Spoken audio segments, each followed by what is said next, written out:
تبارك الذي نزل الفرقان على عبده ليكون للعالمين نذيرا۔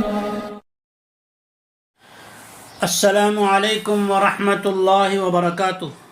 محترم سامعین، ہماری اس دنیا سے آگے کی جہاں کی طرف جانے کا جو سفر شروع ہوگا، اس کی پہلی منزل ایسی منزل جس کی سختیوں سے اللہ کے نبی رحمت للعالمین امام الانبیاء محمد مصطفیٰ صلی اللہ علیہ وسلم بھی خوب پناہ مانگا کرتے تھے، اس لیے کہ وہاں سے آگے کا سفر جو ہے وہ شروع ہو جاتا ہے۔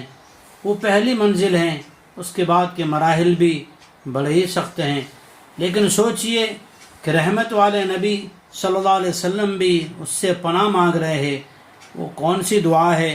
اس دعا کو ہمیں بھی مانگنا ہے اور اسی نبی کے الفاظ میں مانگنا ہے، کیونکہ نبی کے الفاظ کا لحاظ رکھتے ہوئے انشاءاللہ انشاءاللہ انشاءاللہ اللہ رب العالمین ہماری حفاظت فرمائے گا۔